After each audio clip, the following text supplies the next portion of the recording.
Good evening. I am Congresswoman Lucy McBath. I proudly represent Georgia's 6th Congressional District. Well, thank each and every one of you for coming out tonight. We really appreciate you being here. And I just want to take a personal point of privilege. The last time that I almost crossed paths with the governor was actually about 3 years ago.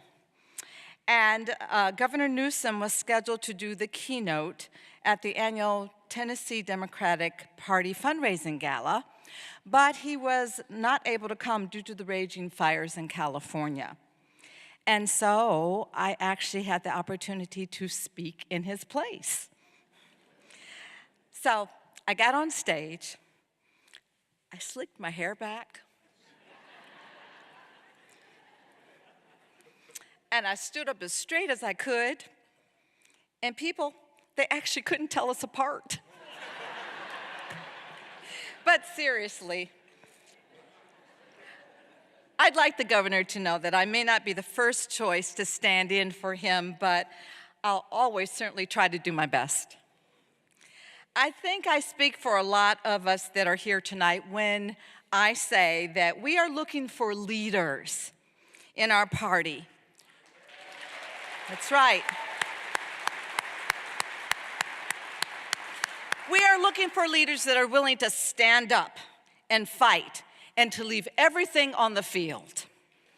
And Governor Newsom, he has a story to tell, and he's here with all of us tonight to tell it, because we know just how important stories are.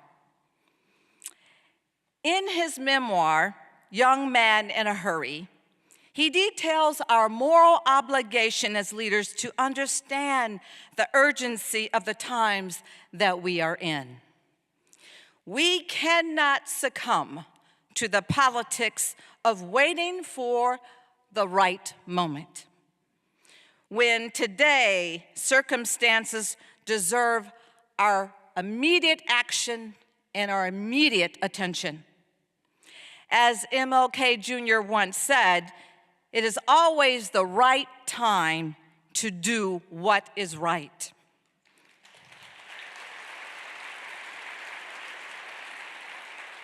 So I want to thank everyone that has come tonight.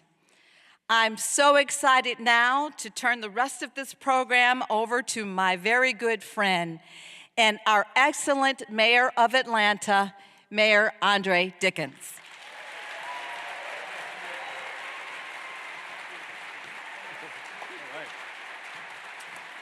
All right, Atlanta, give it up for our great Congresswoman McBath. All right. Good evening, Atlanta. How y'all feeling tonight? All right, thank you all for being here and coming out. Thank you to the Rialto for allowing us to be here, Georgia State University, my grad school alma mater. Thank you for allowing us to host this here. We are proud to be one of the early stops on this great book tour of Governor Newsom. Atlanta's up top for everybody on the first of this list, and I'm happy about it. How about you? This new book, as you see here, Young Man in a Hurry, a memoir of discovery. And this is from Governor Newsom. He writes candidly about growing up between two worlds. He talks about taking bold risks and even overcoming dyslexia. The governor, of course, is no stranger to Georgia on both sides of the aisles. Democrats and Republicans know of his leadership, and now we're going to get to know him a little bit better tonight. And so we get the chance to hear directly from him about some of the stories and ideas that have shaped this awesome man. So please join me in welcoming California Governor Gavin Newsom.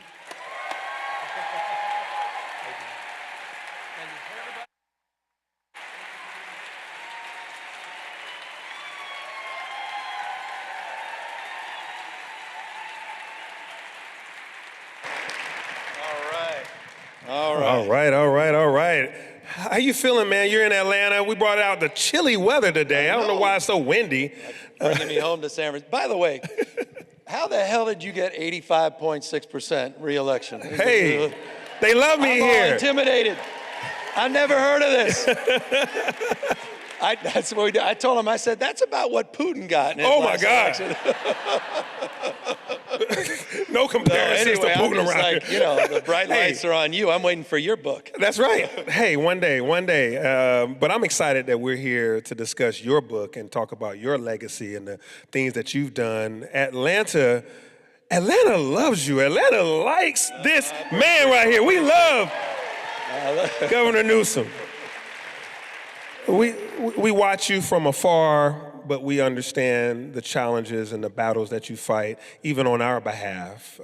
You lead this great state of California, but your leadership style, your demeanor, and who you are really cascades and take off across the whole nation and even across the globe. So thank you, Governor, for what you do. I appreciate it. Thank you for what you're all doing in this fight for democracy as well. Thank you. Yeah.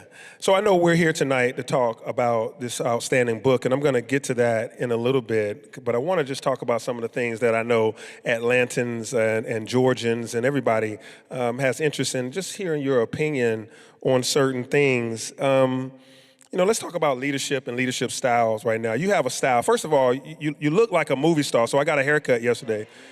I said, I'd be damned if I'm going to be taking pictures beside a rock star, movie star, and I have my act together. But leadership styles and leadership, how do leaders use their power?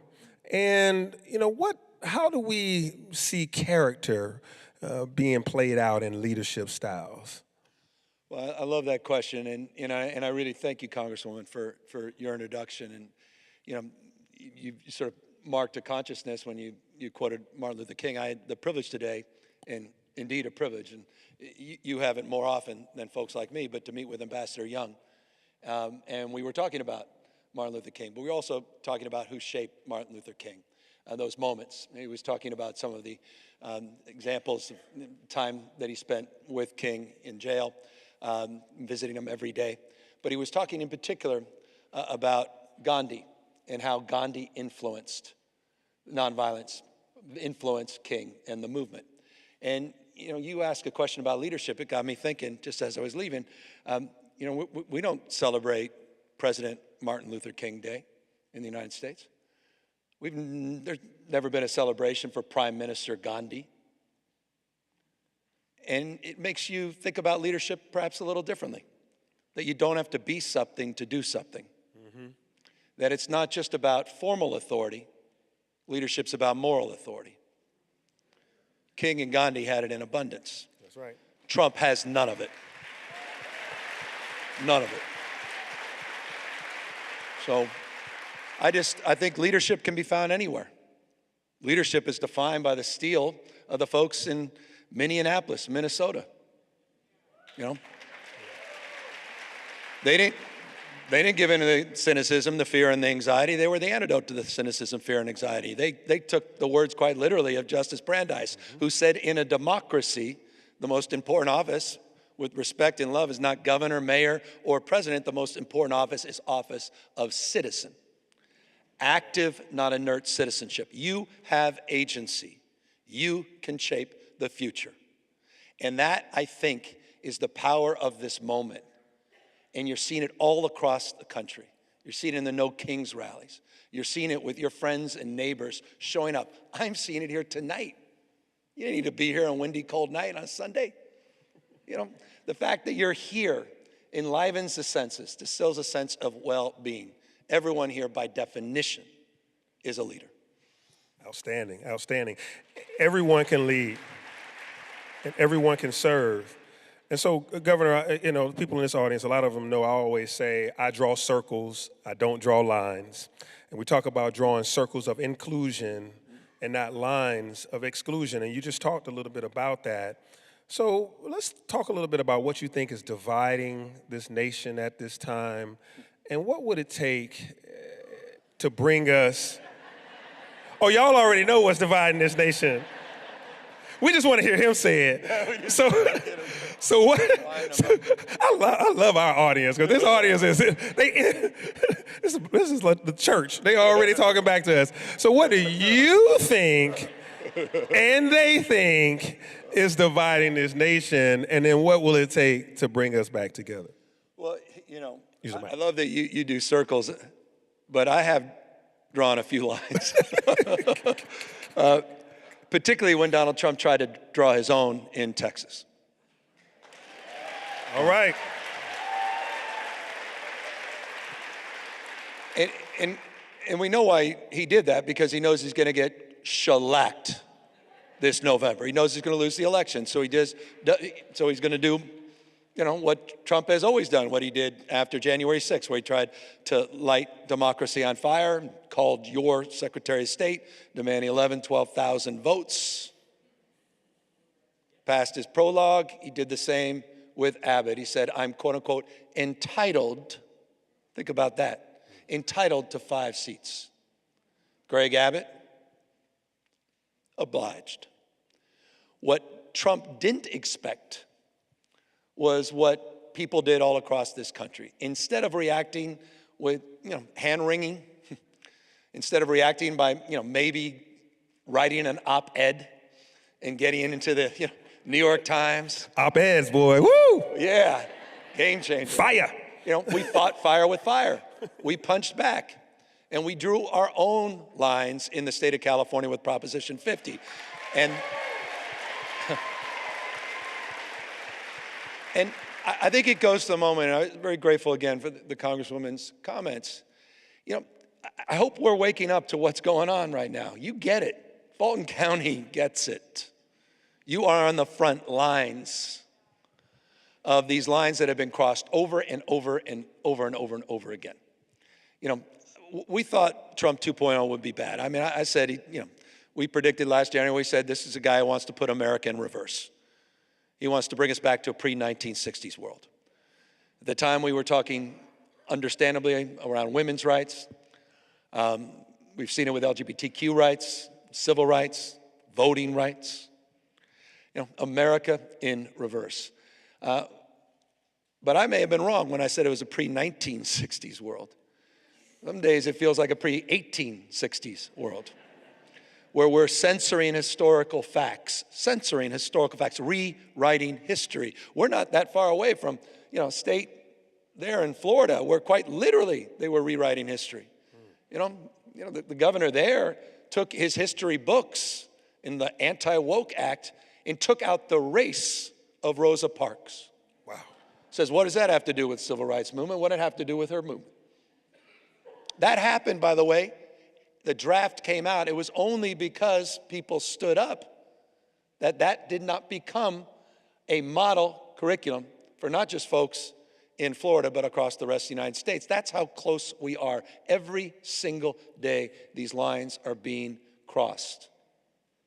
And that's why we have to meet this moment head on. And so for me, the approach was shifted rather dramatically. Yeah. And it didn't just shift in the context of what happened with Greg Abbott and the effort to rig the election before a single vote was cast this November with the redistricting there. It really happened in June of last year, and if I may. Yeah. Because it's a reminder of what we've been experiencing all across the country. It happened in my state first, like a lot of things are happening in your city and state first. I got a call from Donald Trump, 17-minute phone call, where he purportedly was going to call me about some issues down in Los Angeles. There was some concern around ICE and how the community reacted.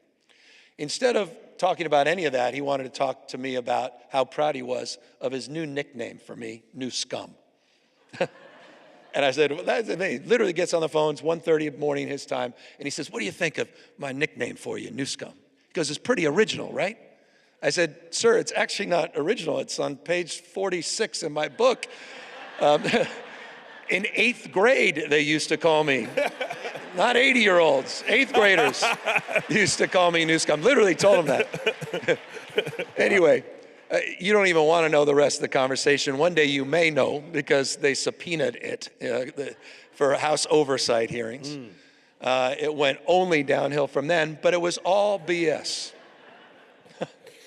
He literally, there's forgive me. Hey, Literally, keep going. We're loving this part. The next thing he said, he goes, all right, he goes, well, forget Newsom. He says, what do you think of MAGA? I'm like, says, it's pretty good. I said, but it's not original. Ronald Reagan did. He goes, he goes, how many hats do you think I sold last month? I said, how many hats? We're literally having this conversation. It's 2 a.m. In Florida. He goes, 200,000 hats. I'm like, that's amazing. That's amazing, sir. You're amazing. Anyway, so I don't know where the hell I was going on all this, except to say 17 minutes later, he hangs up. I go to bed, wake up to screaming headlines. Donald Trump says in Truth Social that he read me the riot act. And he said he was going to federalize the National Guard. This was the first city where he did this, June of last year. 4,000 of our National Guard were federalized. A few weeks later, 700 active duty Marines were not sent overseas, were sent to the second largest city in the United States of America, the militarization of an American city. And I said at the time it was a preview of things to come. People said, deep breath. We don't want to overstate it. Trump just being Trump.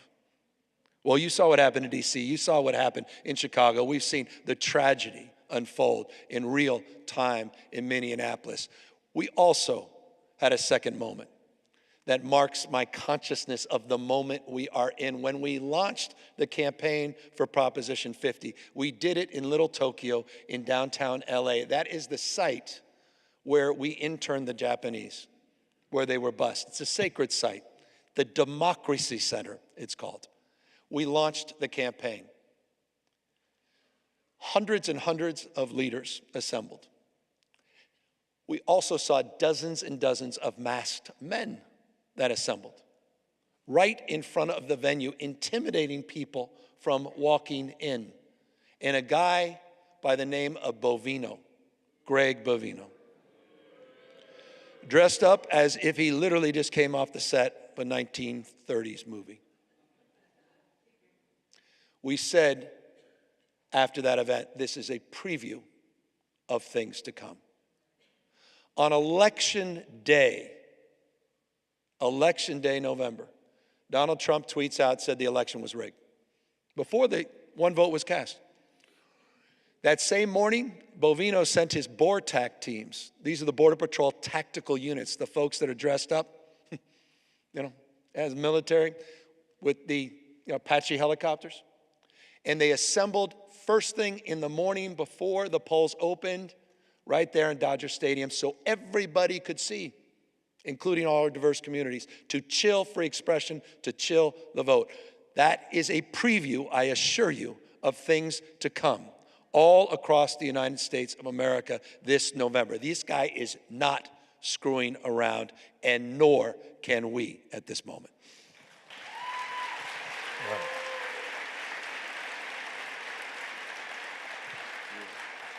Governor, thank you for sharing that. That really is a sobering reality check for us and all across this nation, particularly swing states, key battleground states like the one we're in right now, the state of Georgia. We have leaders in this room that are taking notes from what you're saying about how to get prepared for November of 2026 as well as 2028. And I'm going to hold a 2028 question towards the end, so I think folks are going to want to stick around. So that's called a cliffhanger. So I'm going to go to some other stuff. So let's talk about the book. You're going to make an announcement, Mayor? I mean, I think half of us will tonight. but let's talk a bit about this outstanding book that I got an advance copy of that I was able to peruse a little bit. Young Man in a Hurry. What a title. I love that. Well, because you look at me, he ain't so young anymore is what you're thinking. Well, first of all, you're an author with a pretty broad range. You've written a government book before, and you've also written a children's book.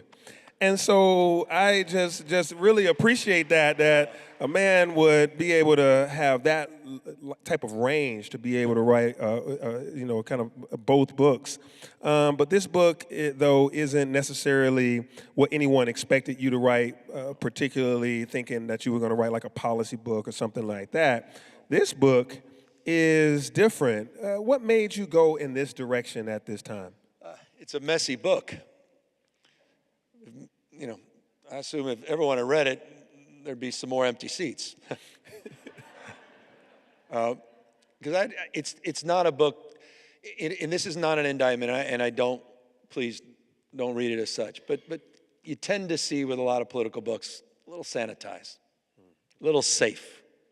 Understandably so. Why do you want to lay yourself out when you're trying to make a case for what you're advocating for? And I thought it was time to make a case for a little more authenticity. And that's hard if you're going to get serious about it. You're going to talk about your strengths, but your weaknesses. You're going to talk about your insecurities. You're going to talk about your anxieties. You can talk about your failures. You can talk about your mistakes. And that's what I did in this book. But in the process of writing it, I discovered things I never knew about myself and my family.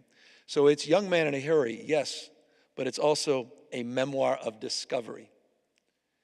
I had a mom and dad that never talked about why they got divorced. I had a mom who never talked about her father, her grandfather. They didn't exist to me.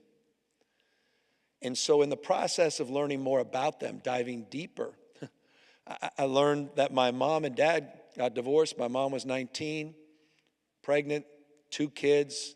My dad was running for county supervisor in San Francisco, lost, turned around and ran for state senate, lost, was broke, and said he was broken. I didn't know this, and left. My mom just had a panic attack. That politics had shaped the end of their marriage.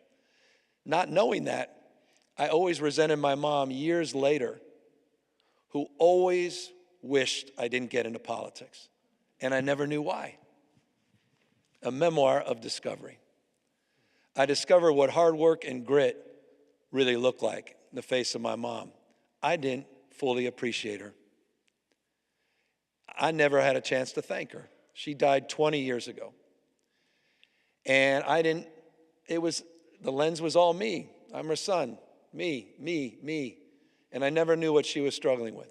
4 jobs. I literally list all the jobs. Development director for aid to adoption of special kids with developmental disabilities. Ramona's restaurant, that's how I got in the restaurant business. She was a waitress there forever. She was a paralegal. She just hustled. She made ends meet. We always had roommates, people that just showed up because she lived in the living room and took her bedroom because we had to rent it out to make ends meet.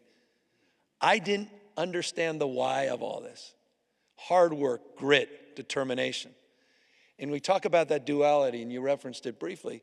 My father, wonderful man, came deeply back in my life. I don't want to paint a negative picture of him. Came deeply back in my life the older I got.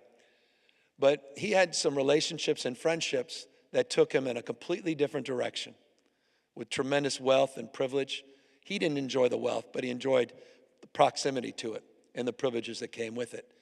And that relationship between my father and my father's world and my mother's world is really the journey that defines my life and why I'm here. And so I laid it all out in pretty raw and emotional terms. And there are a number of stories there that really underscore and highlight that, including being with my mom when she took her last breath. But this is a book that just tries to lay it all out. And it's a book that will, make you, to the extent of any interest, not just understand me, but I think the world we're living in. What it's like for single moms. You talk about heroes. What it's like, right? What it's like for so many folks that, are out there. We were talking about 52 paychecks. That don't work. 104 don't work anymore. Right. And in living that example, and then on the flip side, spending time overseas on private planes and yachts with the Getty family. 2 completely different worlds that sort of mark so many moments and stories and memories that are all part of this memoir.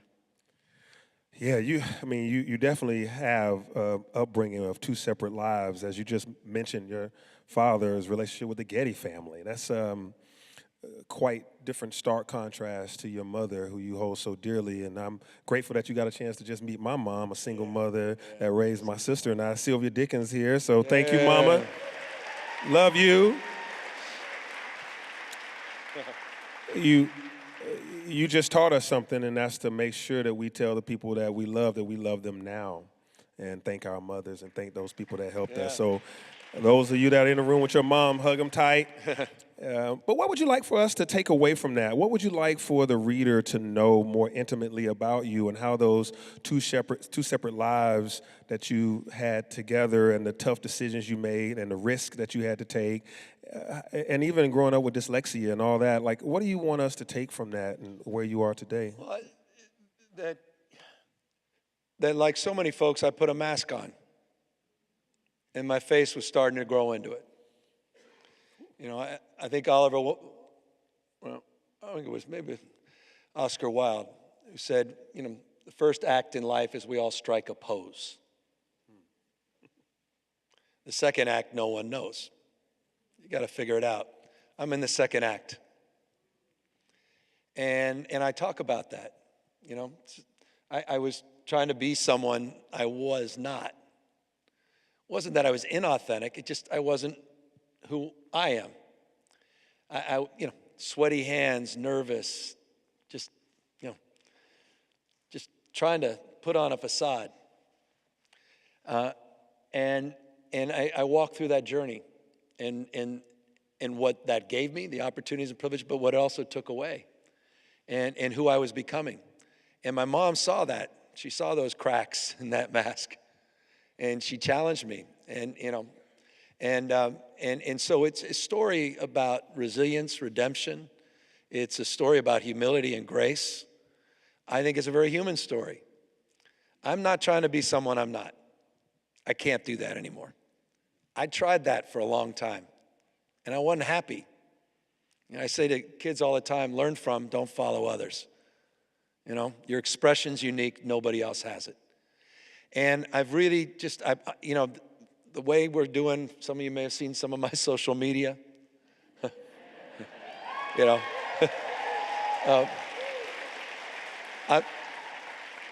I'm on the other, you know this, I'm on the other side. You know, I just am. I'm on the other side.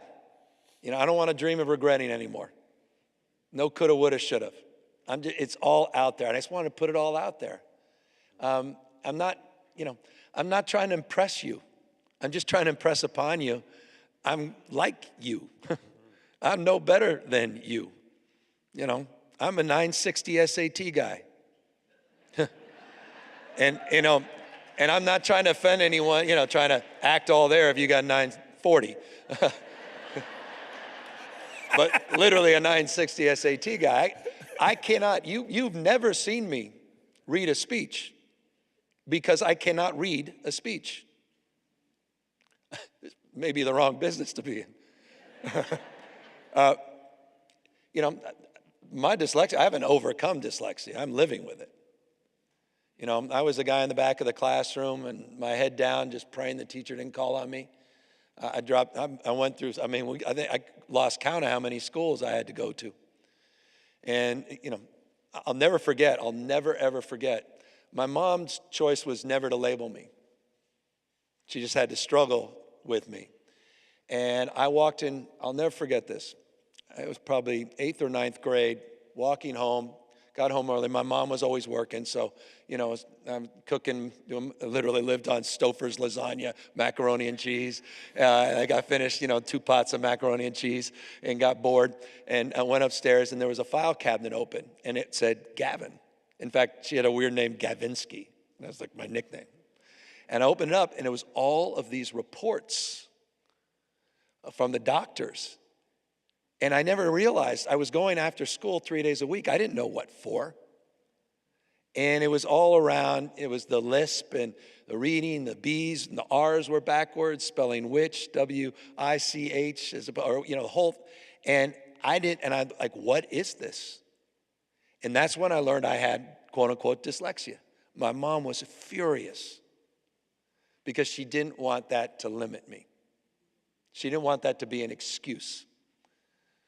But it was freeing because I never understood why it was so easy for my sister and why I was struggling. But I also never, and this is the long-winded point, I also never knew how much she was struggling trying to raise me. And you talk about that children's book. I wrote a children's book for kids with dyslexia because I was reading every night to my kids picture books, and I realized that 2 of them have dyslexia.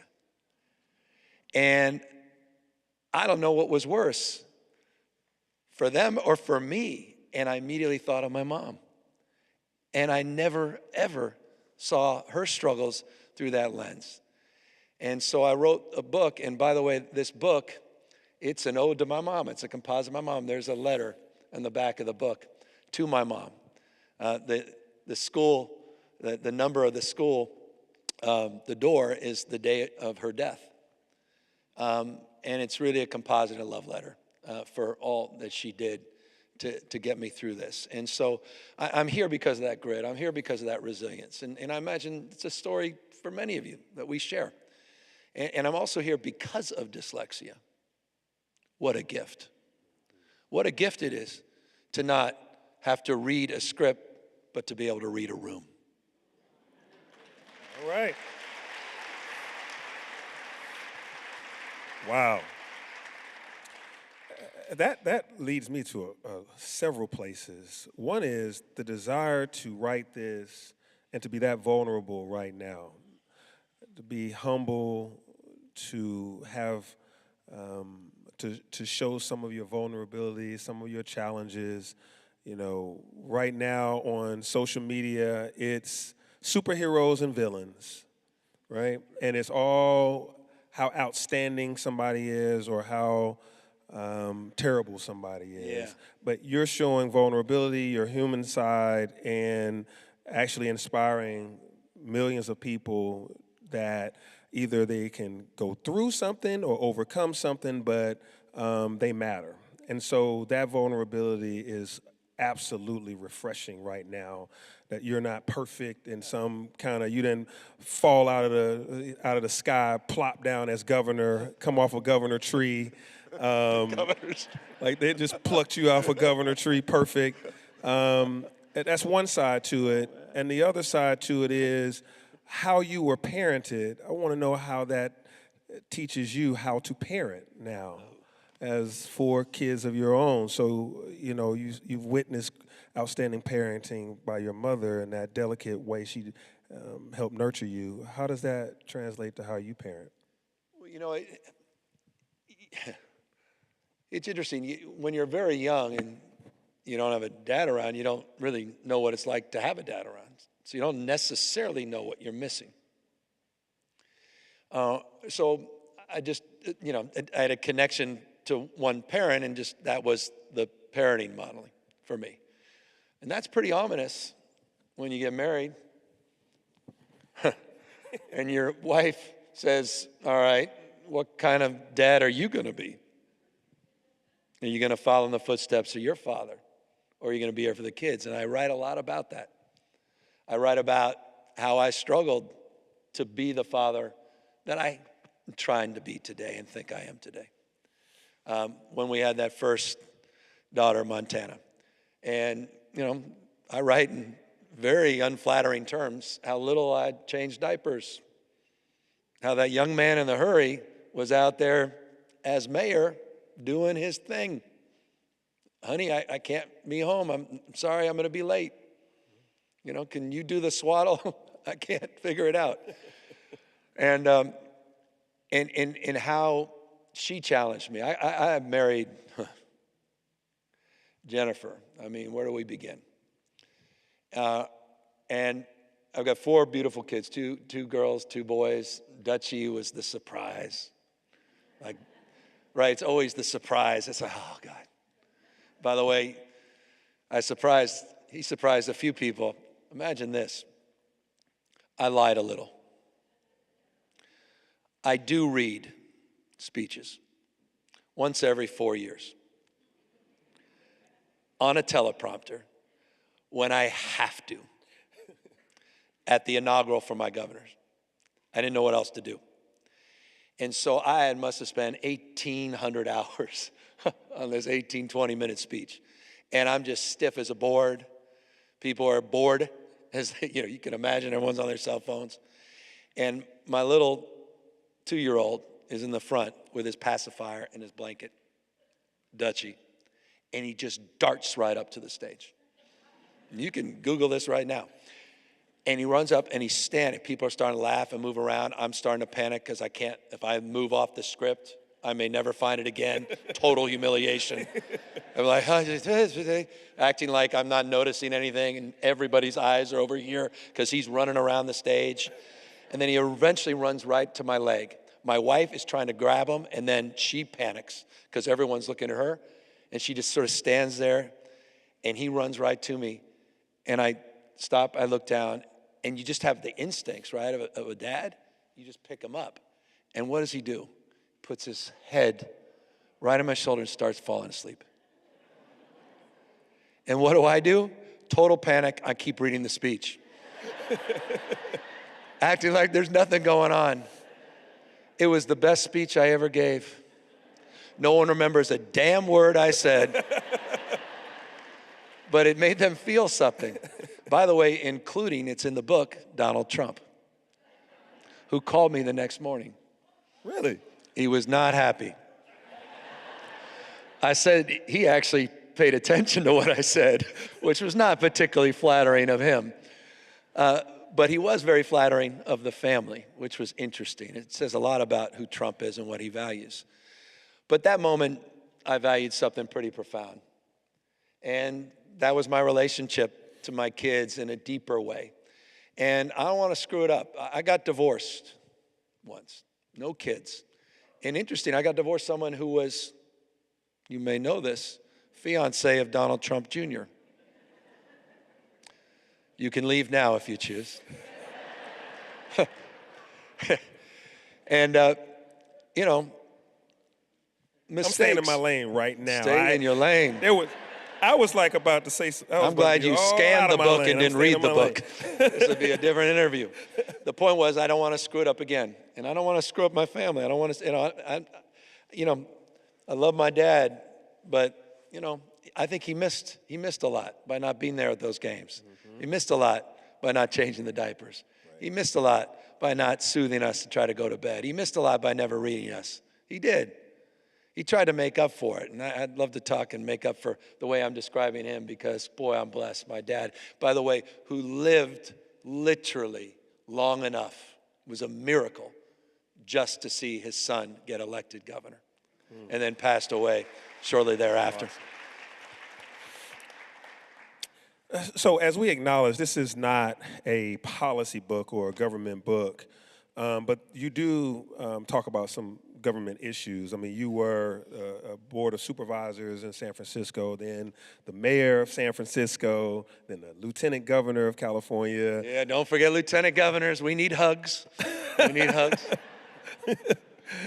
And then, of course, the governor of California. And so you have seen a lot of local and state and national and international.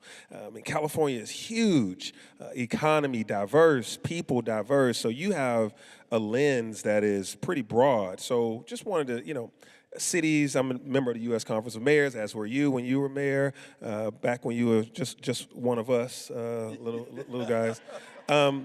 But we all deal with housing and homelessness, and you talk about that in the book. So how do you want to, share with us about that challenge on a scale of a whole state or a nation even? Well, look, I've had the privilege of being in many different roles in local government. My first was as a parking and traffic commissioner. That was kind of the peak of my career when I got appointed to the Parking and Traffic Commission by my mentor, Willie Brown. Kamala Harris and I both got sworn in the same day. I got sworn in as mayor. We walked across the street, and she got sworn in as district attorney. And both of us have one person that had an outsized role in our life, and that was former Mayor Willie Brown, who really launched my career, and I'm so blessed by that, and I wouldn't be here without him. Just incredible. But I had to do a little work as president of the Parking and Traffic Commission. I just want to say, appreciate me, thank you. And at a relatively young age, I was 26 years old, had opened my first business and grown it to a few little restaurants. And again, this young man in a hurry, sort of moving up. I was starting to get active in local government. The reason Willie appointed me is I was very active in his campaign, trying to get young people involved in the campaign. And true story, it's in the book. He got really angry with me because I was interviewed because I was trying to get a permit for one of my businesses. And I said, it's impossible to get a permit in this city. It is not a business. I should have said this. I forgot he just became mad. I said, it's not a business-friendly city. Boom. And so Willie calls me and literally goes, Newsom, I'm going to make you part of the problem. I'm going to shut you up. And that's why he appointed me to commission, so I couldn't criticize him anymore. He's a smart politician. But that was kind of the entree into politics. But I was that small business person. I was the entrepreneur. I wanted to iterate. I wanted to try new things. Again, that's the dyslexia brain, sort of this entrepreneurial mindset, problem solving, and just trial and error. And I had that mindset, and I thought, you know what? As I became a county supervisor, I wanted to bring that mindset in the work I was doing. I believed in best practice. I believed in the old Peter Drucker, management by walking around, Mr. Mayor. We get that, right? Yeah, walk around. There's this hard-headed pragmatism. When you run a business, you can't blame other people. No one cares about your problems, man. You got to hustle. You got to make things. You recognize you have agency. You got to shape the future. Your competition moves over, they lower the price. You're not going to survive unless you can figure out a way to make something work. And I tried to bring that work and that energy into the work I was doing on the County Board of Supervisors. But one thing that was always driving me, and it goes to the issue of housing and homelessness, is success leaves clues. The power of emulation. And this idea that there are people with similar struggles that also are iterating. And you have to have the humility to learn from folks you may not even agree with. Now, I try to do this, and there's a lot of friction. I've got this podcast where I'm trying to do this in real time. And not everybody's aligned with that, and I respect that. Where I bring people on, voices that I vehemently disagree with. But I want to understand what motivates them so I can understand how to compete in the world we're living in. And that was my mindset when it came to the issue of homelessness and housing as a supervisor, as a mayor, but it's also been the source of so much of my setback and struggle. And I write a lot about that. When I got into San Francisco City Hall, I ran on a homelessness platform. And I ran on a policy called Care Not Cash, which was wildly controversial. In the first year, we saw the street population drop 44%. True story. Got over 12,000 people off the street, but I was telling the mayor, we started with a census count of 6,000, got 12,000 off the street into housing, and ended with about 6,000. And the nature of that, the frustration that you had as taxpayers saying, hold on, you haven't solved the problem. You're just managing the problem. As I said about myself in one speech, I was very self-critical. I did the State of Homeless speech every year, not just the State of the City speech, because I was so committed to it. I said, I own this, and I own the responsibility. I said, at times I feel like I'm failing more efficiently. And so when I ran for governor, I made the point no governor in California had focused on the issue of housing and homelessness, and that cities and counties needed the support. And I believe that to be the case in most states across the United States. The housing crisis, the original sin in California, that's come to every state in America. The homeless crisis, that was a coastal crisis, is coming to every town in America. And so when I ran on a framework policy to begin to do something about it. And the first few years, that's not in the book. This ends in that first few weeks of my tenure as mayor, or as governor. I played small ball. I mean, they were triumphant wins. Historic housing prices. But not much was changing, not much was moving.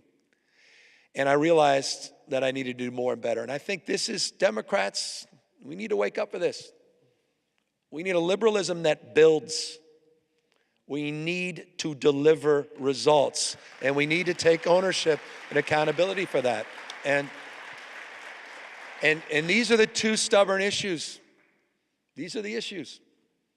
I'm really proud. Last year, and Mayor, I'm not advising you do this, but I had it, and I said, look, I'd done 42 CEQA reform bills, which is our environmental bills, and we did a lot of things and a lot of good progress. Had a housing accountability unit, was suing cities, holding them accountable, talking about localism being determinative. Cities and mayors needed to do their job. NIMBYism, we need to move away. Red tape, all this stuff was good. But we had the holy grail that no one wanted to touch because we never had some fundamental legislation that would break through. And the only way I could imagine getting it done is if I attached it to the budget, which I did last year.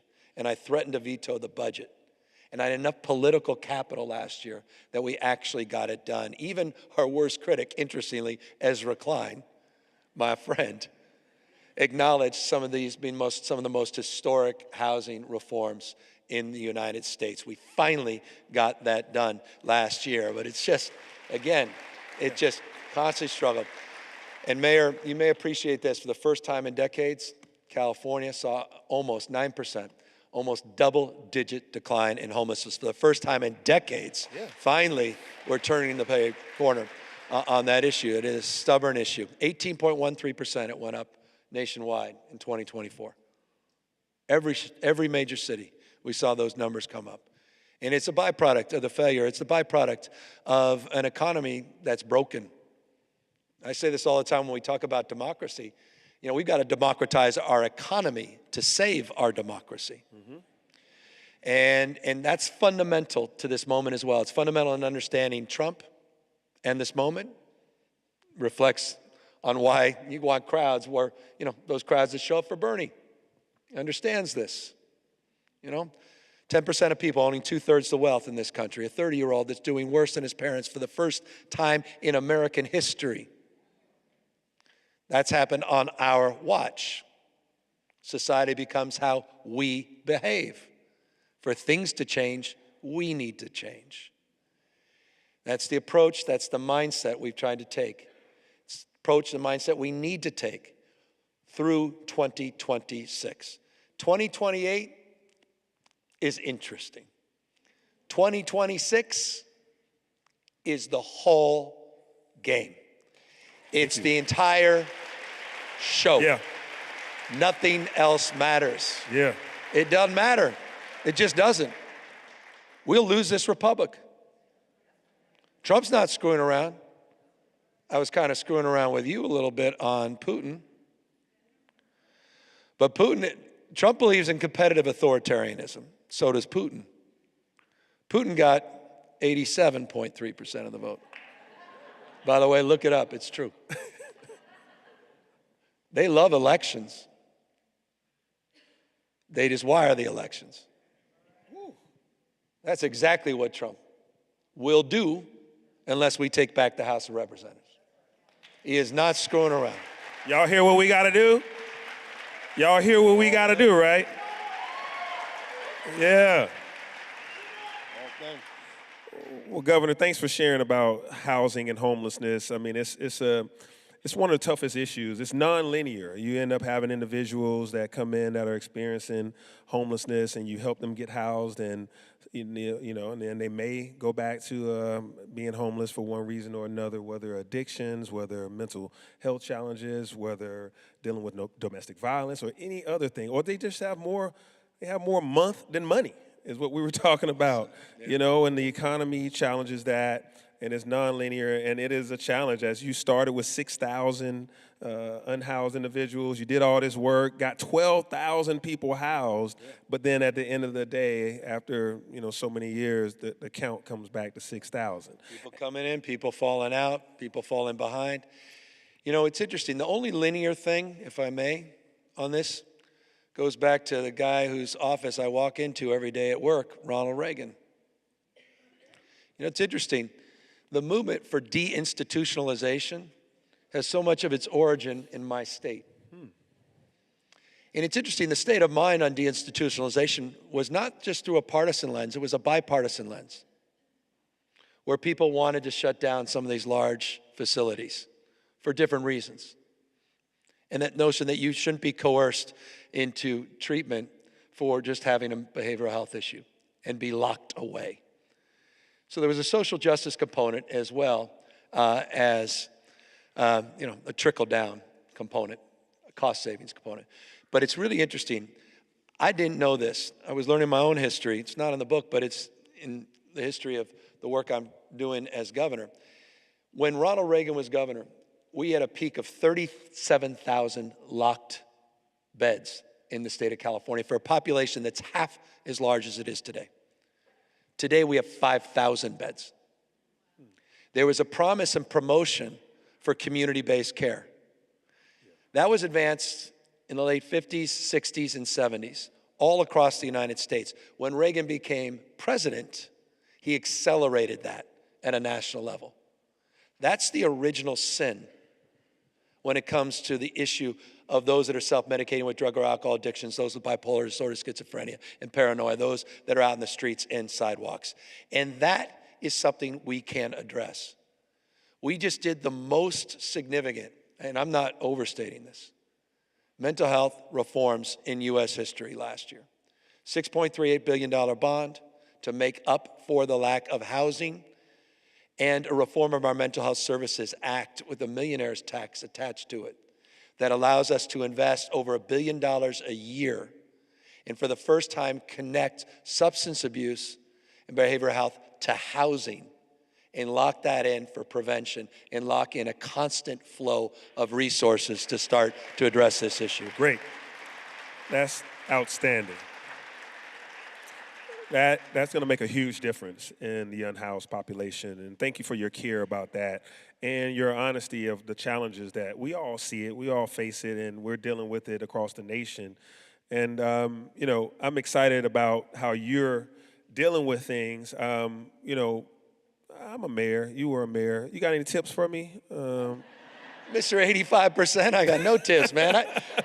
He hasn't even brought up my recall effort. I mean, I'm the last guy to offer advice. I need advice.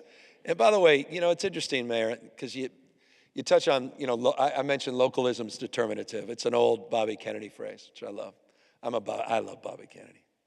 I'm a Sarge Shriver Democrat. I love everything, the vernacular of the 60s, solving for ignorance and poverty and disease. There's a spirit.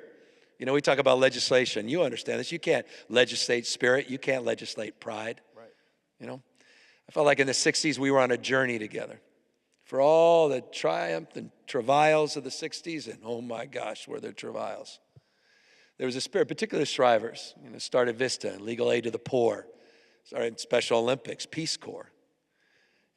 These were the this was Isaiah back, these were, repairers of the breach. Talk about how we come back together and knit back the fabric of community. I'm so proud. We have we now have the largest volunteer corps in America, twice as large as the Peace Corps in my state. We do something called College Corps as one component. There's a three-legged stool. One of them is $10,000 grants, but you got to give us 450 hours of work. And we had over 10,000 people sign up immediately. All backgrounds, all walks of life, Republican, no one cared. And all in the service of the common good. Shared experiences. Repairers of the breach. That old saw, no one stands taller when he or she bends down on one knee to lift someone else up. And that notion of service, so much tied to the 60s, so much tied to my father's advocacy and who he was. He was a judge on the California Court of Appeals. He was an activist judge. Social justice, racial justice, economic justice. He introduced me to Shriver. He introduced me to Bobby Kennedy because he has a photo of himself with Bobby Kennedy. That is the photo, if there was a fire in the house, that I would risk everything to get. And so I'm deeply connected to that. And deeply connected this notion of localism. But when they tried to recall me, when the RNC, Trump, the entire Fox network, If you don't believe me, turn on Jesse Waters right now and Sean Hannity, my friends over there. Newt Gingrich was out there advocating for the recall, the great Mike Huckabee.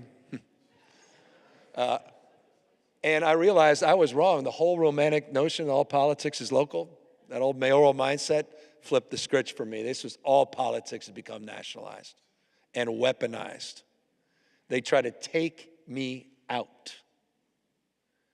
That's pretty humiliating. I don't know if you may face a recall campaign, but when it gets on the ballot, there's some finality. And by the way, if you've ever seen The Terminator, I'll remind you, he terminated Governor Davis in a recall. Wow. It has precedent in my state. So my state of mind shifted pretty dramatically with that experience, and I came out of that with a mind stretched, and it's never gone back to its original form, about what politics has become, as you describe it. And that's changed everything for me. My approach, the humility of that, the finality of a recall, just shifted things. The sense of urgency and policy making, willingness to push the envelope and take risks and move further, to be willing to fail, to increase the number of tries. And I think that's foundational. I got in a lot of trouble a few years back. Nancy Pelosi called me. And don't be on the other side of Nancy. And after Dobbs, I was down at the LA Planned Parenthood, and I said, where the hell is my party? And I just felt like we were on the other side of everything. I mentioned what DeSantis tried to do with the social studies book. It wasn't just that. CRT, I'm like, what the hell? Why are we all talking about CRT? No one even knew what it was. Weaponizing grievance, belittling other people. 4,340 books last year were banned in the United States of America. Look that up. Banning books, banning speech, what they can say in the classroom, in the boardroom, DEI, ESG, and we are constantly on the receiving end. Democrats were constantly shape-shifted by this. They were flooding the zone. Facts don't matter. It's narrative. Trump understands that. Fox understands that. One American News understands that. Breitbart understands that. Drudge understands that. Newsmax understands that. Democrats, wake up. We have got to recognize the asymmetry of that. And so that's reflected not just in my social media, but in my Patriot shop that's online. And if you haven't visited my Patriot shop, I highly recommend it, particularly because I just got a new set of Trump Signature Series knee pads. Yeah. Brand new. And the reason they're new, Mayor, is the old knee pads sold out, just like our universities were selling out. Just like our law firms were selling out, just like corporations and media was selling out to Trump and Trumpism. And we got to call that out. We will lose this republic. Folks out there are complicit. It's sick what's happening this moment. Handing them fake peace prizes, kissing the ring of this king, the great grift. That tariff thing, that wasn't the reason he was so unhinged on Friday. Wasn't just about his policy agenda. It was his profit-making agenda that was impacted. And if you think I'm exaggerating, you don't need a lot of searches on that little Google engine of yours. Look what he did on the terrorists in Vietnam. Until the Vietnamese fast-tracked his golf course and $1.5 billion Trump project. No sooner did they do that he dropped the tariff 26%.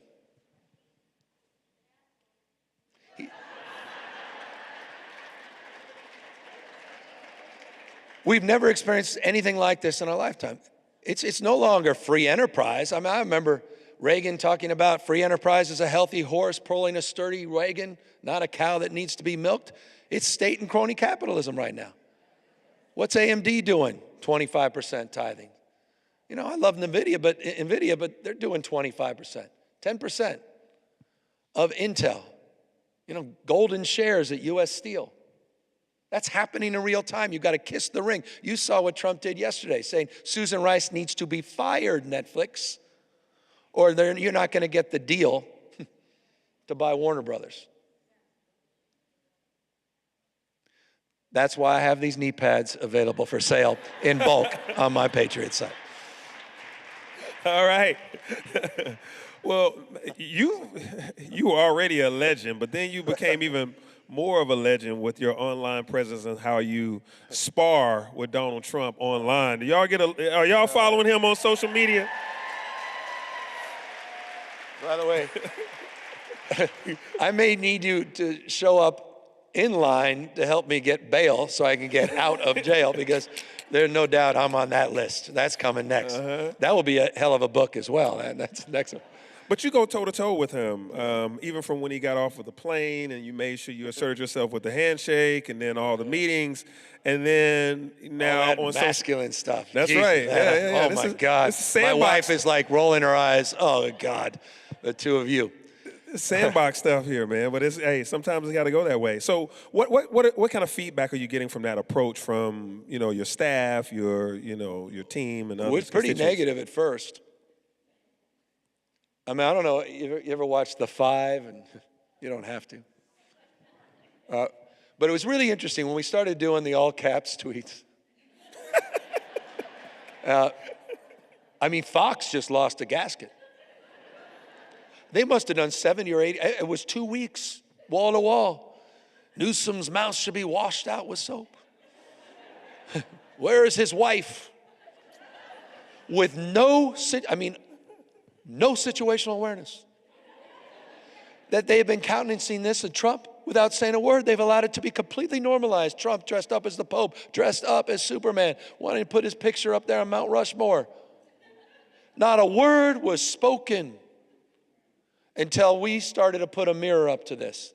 And it wasn't a mirror up to Trump. It was a mirror up to all of those that are complicit at this moment and that are enabling Trump and Trumpism, that will sell out this country. And I think now, people are enjoying that there's a little humor behind it as well. And, Democrats, I think we can learn to be just a little bit more humorous. Yeah. Sometimes a little less judgmental. Just let it flow a little bit. And I mean, seriously, that's what this book, I'm just trying to, honestly, let it go, This is a book not about anyone that's perfect. It's about persistence. And with Trump, we have to be persistent. Every day you got to keep coming over and over and over and over. What Orban, what all these guys, Erdogan, and what Putin have in common is they just wear you down. Shock and awe. They flood the zone. They wear you down and you get exhausted. You can't take it anymore. That's what they're counting on. You punch these guys, they're paper tigers. Their weakness masquerading as strength. That's Donald Trump.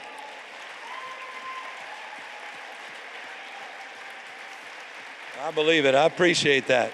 It's true. Breaking things is not strength. Tearing things down, that's not strength. That Rayburn building, I don't know if anyone, Sam Rayburn had a great quote. He said, forgive the language, jackass can tear down a barn, but it takes a skilled carpenter to build one. Tearing things down is not strength. Trump is not a builder. He's a jackass.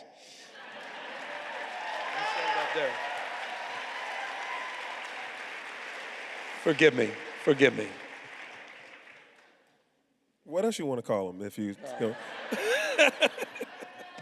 I don't know. You don't know. I don't know. So, go ahead, keep going, yeah. I also get this. I get how exhausting all this is. I'm exhausted by it as well. I am.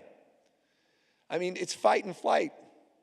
All of us. I mean, the level of anxiety and fear we have, you see that reflected in, how do you feel your kid's future going to be, your future? It's dismal.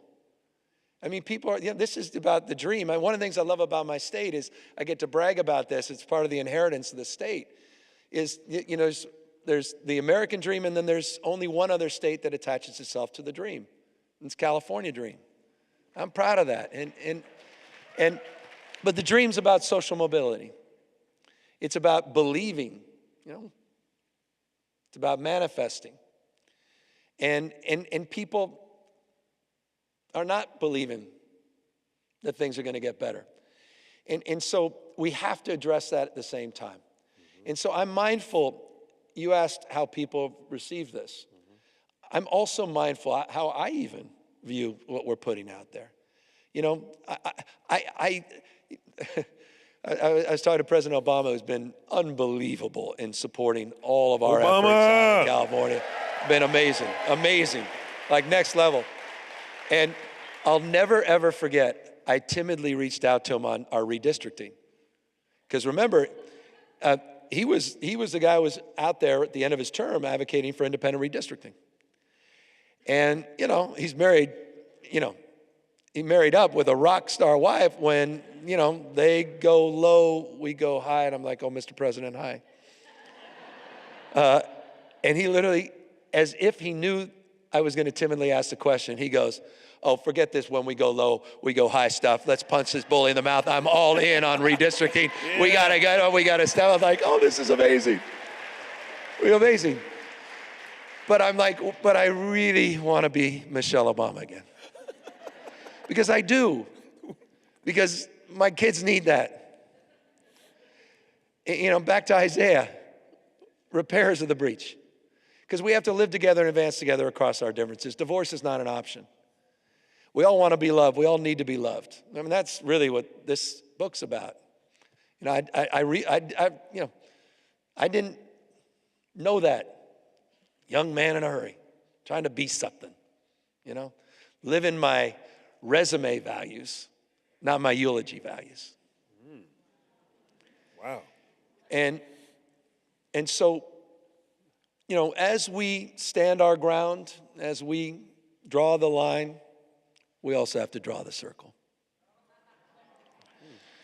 And we have to prepare for that moment.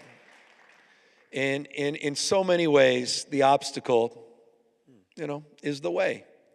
What stands in the way becomes the way. The impediment to action becomes the action. Trump will define that as we navigate through him and eventually around him, where he's no longer the windshield, he's in our rearview mirror. All right.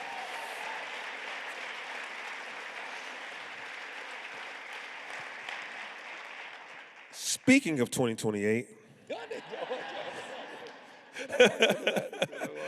there was a recent New York Times article that was talking about potential presidential candidates in 2028. And you were at the top of the list, sir. So what's your reaction to that? What have you been thinking about that? What's your reaction to it? I'm sure you read it. What you got to say about it? It's extraordinary. I told you I wasn't exaggerating when I got that call from Trump, and then I woke up 12 hours later, that Truth Social, everything shifted. As I said, that was a line that was crossed. I mean, I saw communities on edge, the emotion. I go down to LA, walk in our diverse communities. And remember, I live in the most diverse state in the world's most diverse democracy. I live in a state that's majority minority. I live in a state, 39, almost 40% Hispanic. 27% of my state's foreign born. We're a universal state.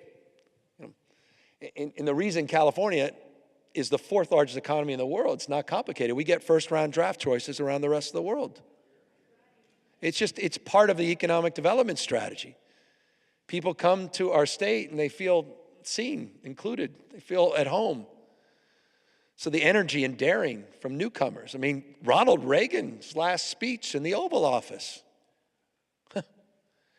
talked about Lady Liberty's torch. Talked about the life force of newcomers.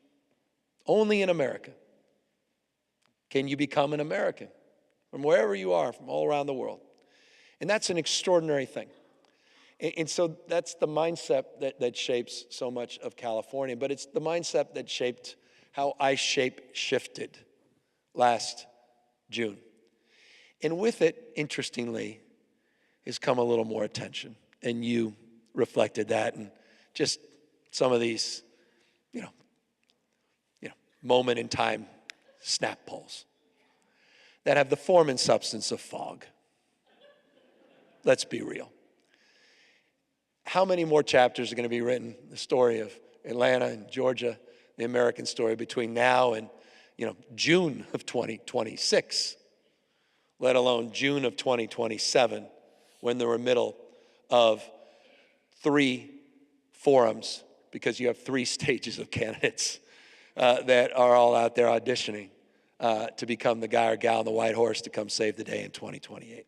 So there's humility in that as well. Fate. Do you meet the moment? Does the moment meet you? What's your added value? Can you look people in the eye and honestly say that I offer something that differentiates itself from the other extraordinary people that are up on this stage? If you can't do that, don't do that.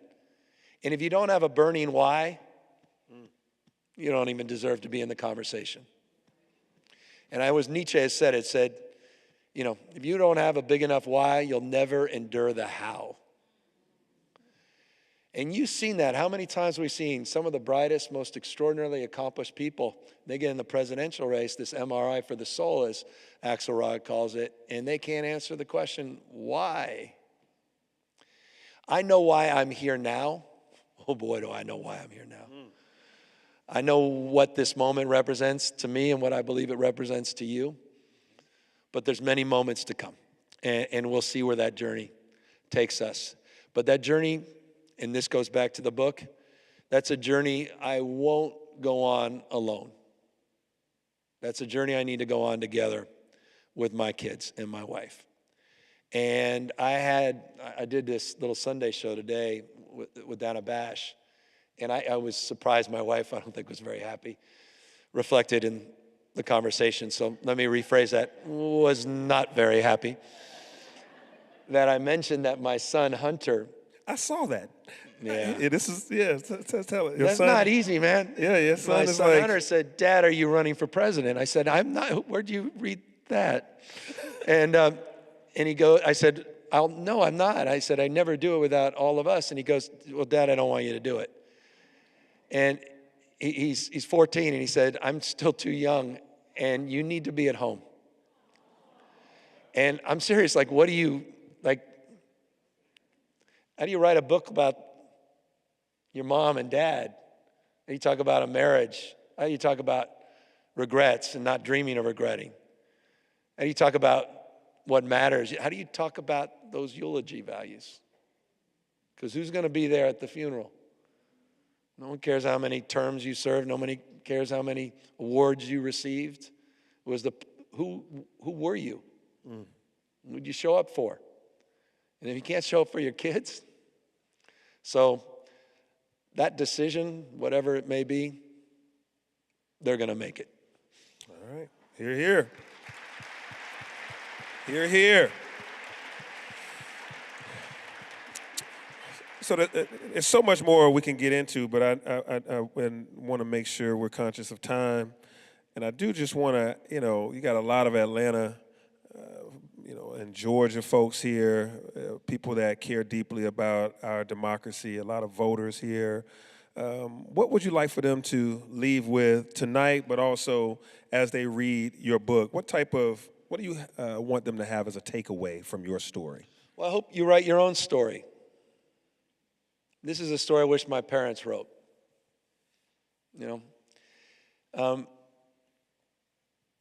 Your expression's unique. I made that point earlier. You've seen the world through your own set of eyes. Extraordinary gift that you can share with everybody. Your perspective, your insight. And I just think it's really important. If life is worth living, it's worth recording. Even if you just write a journal, what a gift. And I say that because this book ends, last words in the book, are with my daughter, Brooklyn. And we discovered, she called Grandpa, my dad, Papa Pops. And after his death, months and months after, in the middle of writing this book, we're in his bedroom. And what he left no money. He left his book collection in a small little cabin in Dutch Flat, California. That's why my son's name is Dutch. Talk about Main Street.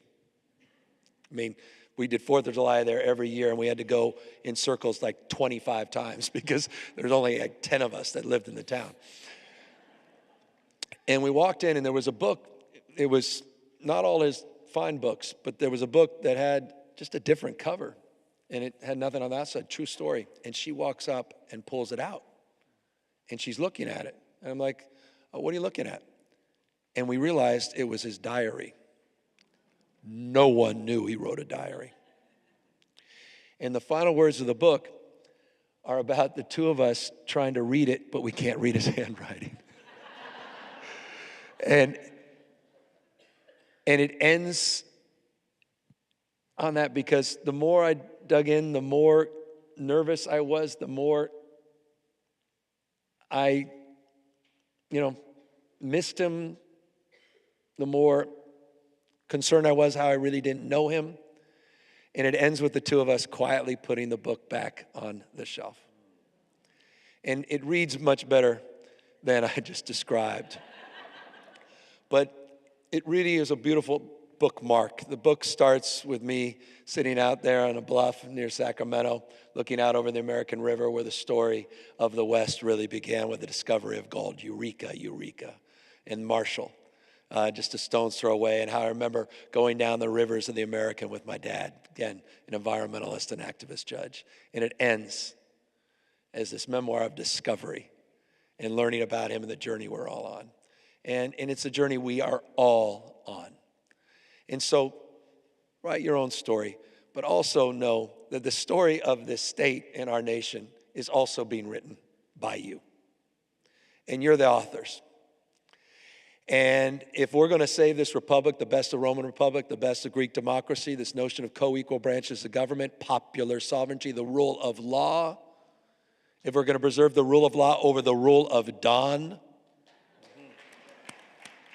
I hope it's dawning on all of us how important each and every one of us is in writing the story of America's 250th anniversary so that we can enjoy 255th anniversary and enjoy the fundamental, this enduring and historic project of our founding fathers. So I just, again, thank all of you for showing up. You distill me with a sense of well-being. You're showing up, thank you, I'm sure, not just for yourselves, certainly not for me, but for each other.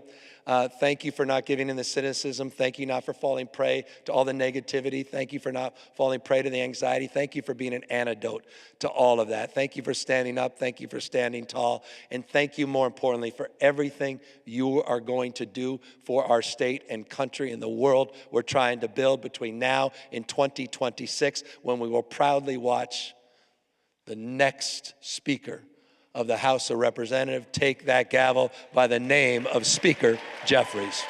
All right, you heard it here. Atlanta, ladies and gentlemen, let's get on our feet and thank California Governor you all very much. Gavin Newsom. Thank you, guys. Thank you, everybody, for coming out. It's amazing. You're the best. Thank you.